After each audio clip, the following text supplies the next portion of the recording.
Last year, I heard a rumor that Panasonic is ending TV sales in Europe, and I was extremely sad because I love Panasonic TVs in terms of their accuracy, in terms of their adherence to the creative intent.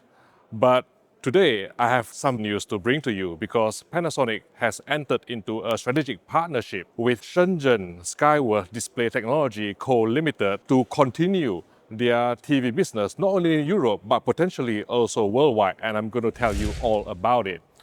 The thing to realize about the TV business is to understand that it is extremely cutthroat. The margins are razor thin. And for a company like Panasonic, who obviously prioritize picture quality to survive, they have to actually change their business model to a certain extent. And by partnering with Shenzhen Skyworth Display Technology Co. Limited, they have the potential to build something even bigger. Now, for those of you who don't even know who Skyworth are, they are actually the third largest OLED brand globally and the number one OLED brand in China. And because of this affinity towards the self-emissive display technology, I think that is a key reason why Panasonic has decided to choose Skyworth as a strategic partner to continue their business model. And how it will work is this. Skyworth will be using their scale and their manufacturing prowess to obviously manufacture and sell and market the TVs, which will still carry the Panasonic badge. Panasonic at their end will provide some technical support, some quality assurance, and also joint development of top-end OLED TVs. It would be a waste, for all this knowledge that Panasonic has developed and has accumulated over the years to disappear into the ether. And so I genuinely hope that the spirit, the tradition, the heritage of Panasonic will continue in these new TVs coming to you, hopefully, this year and beyond.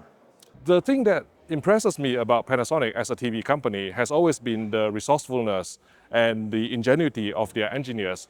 I vividly remember that Panasonic was probably the first OLED brand to introduce a heatsink to the back of the OLED panel in order to reduce the risk of image retention and permanent screen burn and also drive the peak brightness higher. Nowadays, you see many brands having heatsink. That is because LG Display, who have been a long-term partner with Panasonic, have adopted this idea and started implementing similar technologies to achieve a similar outcome. But I would like to say that with the GZ2000 series, Panasonic was the first to achieve that.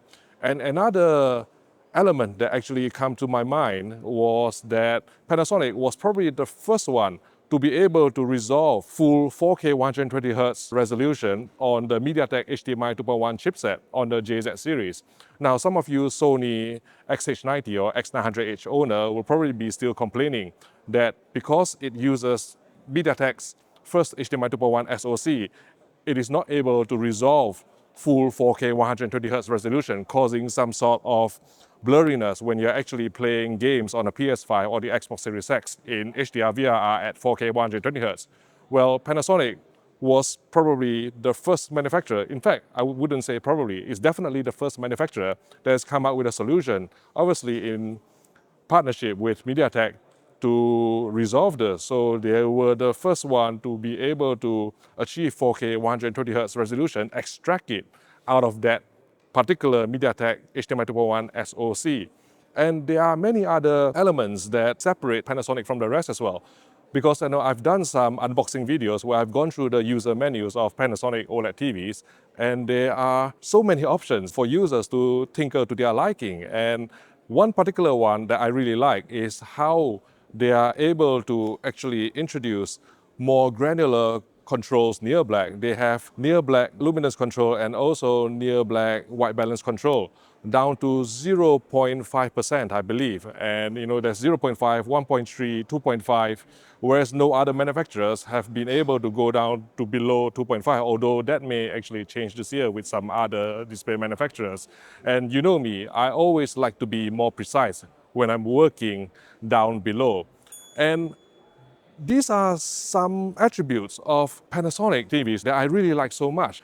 That's why when the rumor broke last year that Panasonic Europe is ending their TV sales, I was so sad. I was genuinely so sad, and I almost wanted to do a tribute video similar to the one I did for Oppo when they announced that they have shut down their business. I was really so sad, which is why I'm standing here being so happy to announce to you that Panasonic is continuing not only in spirit, but also there are going to be physical TV sets that you will be able to purchase this year and also continuing into next year, as announced at Panasonic's press conference, which took place in Germany. Now, for my job on this channel, I have to travel a lot, so I always use a VPN to protect myself. But did you know that since the pandemic, some streaming providers, including Netflix, have throttled the bit rates of certain shows, especially in Europe, resulting in a softer picture with more compression artifacts. This is where a VPN comes in. Surfshark allows you to stream content from another country without needing you to be physically there, so you can stream Netflix at higher bit rates with better picture quality. You can even get other titles that are not available in your regions. For example, more movie titles from Netflix in the USA for less than the price of a Big Mac per month.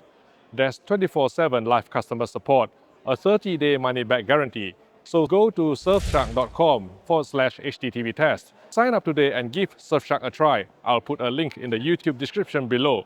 Thanks again for your support.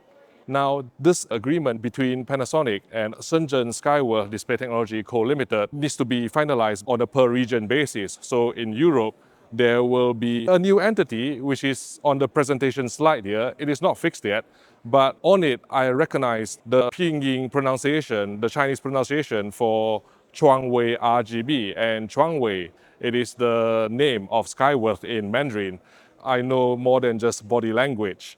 And a similar agreement will also happen in the USA, and hopefully you guys in the USA who have been pining for Panasonic TVs to come back for so long and who want some of the best picture quality that you can buy on the market today will still be able to buy it in the coming years.